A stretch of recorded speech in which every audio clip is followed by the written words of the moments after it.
In 2021, a small country did something no nation had ever tried. It made an internet currency, legal money, not a pilot, not a test, the whole country. And the man behind it called it the future. 5 years later, the experiment is over. So, here is the real question. Did El Salvador win this bet, or did it just get very lucky? El Salvador bet everything on Bitcoin. Here is what happened. To understand the bet, you need the problem it was trying to solve. El Salvador is a small country of about 6 million people. For most of modern history, it did not even have its own currency. Since 2001, it has used the US dollar. That sounds stable, and it is, but it comes with a quiet cost. Around 7 in 10 Salvadorans had no bank account, and a huge slice of the economy, roughly a quarter of it, comes from remittances. Money sent home by family working abroad. Sending that money was slow and expensive. Middlemen took a cut of every transfer. So when President Nayib Bukele stood on a stage in Miami in 2021 and announced that Bitcoin would become legal tender, the pitch was simple: banking for the unbanked, cheaper money for the poor, and a country that leaps straight into the future. It was bold. It was historic, and almost every economist on earth thought it was a terrible idea. Here is how the plan was supposed to work. The government built an app called Chivo, Salvadoran slang for cool. Download it, and you got $30 of free Bitcoin to start. By law, every business had to accept Bitcoin as payment. And the state put real money behind it, buying Bitcoin for a national reserve. On launch day in September 2021, the app crashed. It had to be taken offline within hours just to add more server capacity. When it came back, people found a different problem. Scammers had used stolen identities to claim other people's $30 bonuses. And then there was the deeper issue. Bitcoin does not sit still. Its price swings wildly. Imagine getting paid your salary in something that can lose 15% of its value while you sleep. Most people did the sensible thing. They took the free $30 and cashed straight out into dollars.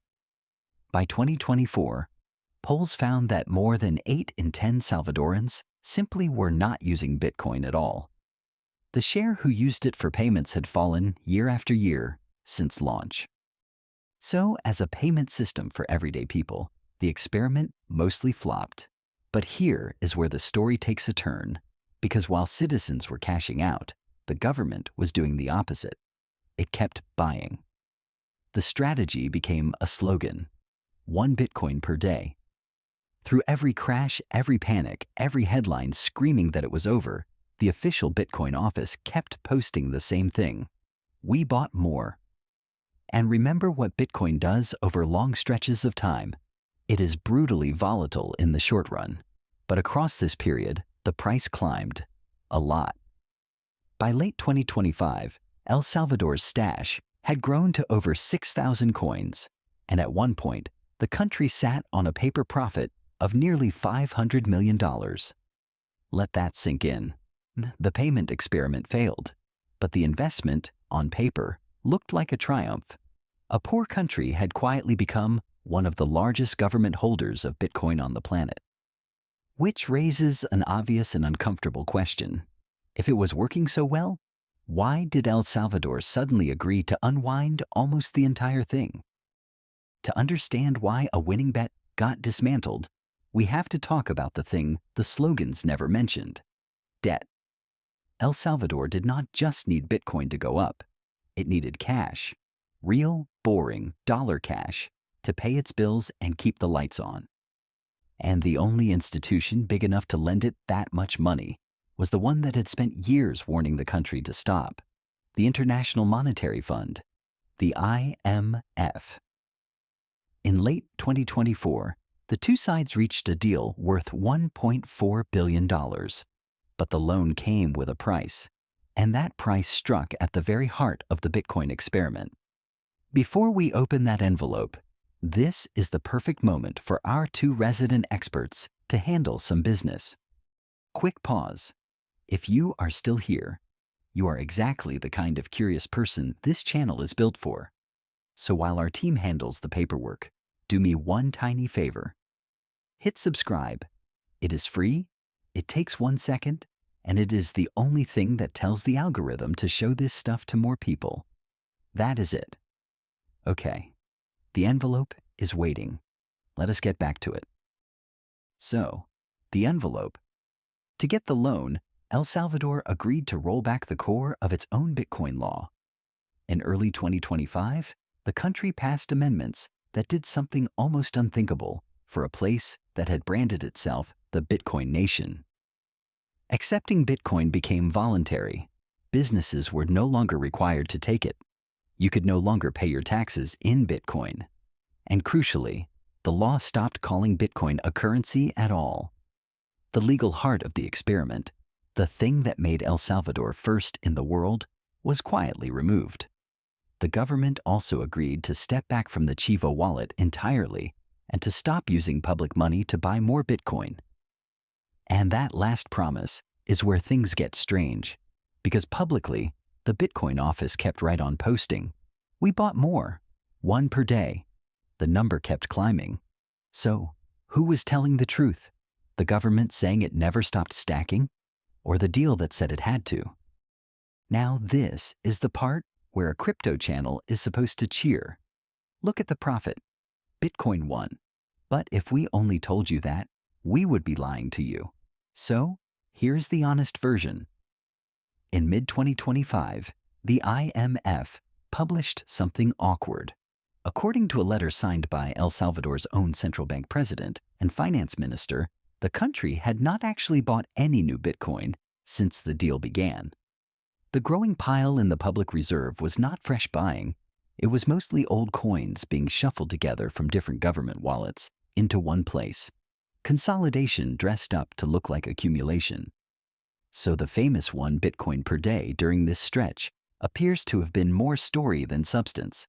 And that matters, because trust is the entire product here. If a government will spin its own Bitcoin buys, what else might it spin? 2 more honest points. First, that $500 million profit is unrealized. It only exists if you sell, and selling is exactly what a true believer never does. Second, Bitcoin remains genuinely volatile. The same price swing that created the profit could erase a big chunk of it before this video finishes uploading. None of this is guaranteed. That is the part the slogans leave out. So, step back. What did the world's first Bitcoin nation actually teach us? Strip away the hype and the outrage, and you are left with 3 quiet lessons. Lesson 1. You cannot force a currency. The law said Bitcoin was money. The people, by and large, said no thanks and stayed with dollars. Trust in money is built from the bottom up, not ordered from the top down. The one place Bitcoin genuinely took root, a beach town called El Zonte, grew it slowly, person by person, long before any law existed. Lesson 2. A government treating Bitcoin as a long-term reserve asset rather than as everyday cash is a very different bet, and on paper that bet has done well. The world noticed. Other governments started asking the same question El Salvador asked first. Lesson 3, and the most human one. A small country took a risk that the giants would not. It got humbled. It got rescued by the very institution that doubted it, and it walked away with both a profit and a hard lesson. That is not a fairy tale, but it is not a disaster either. It is something rarer, an honest experiment run in public that the rest of us get to learn from for free. So back to the question we opened with.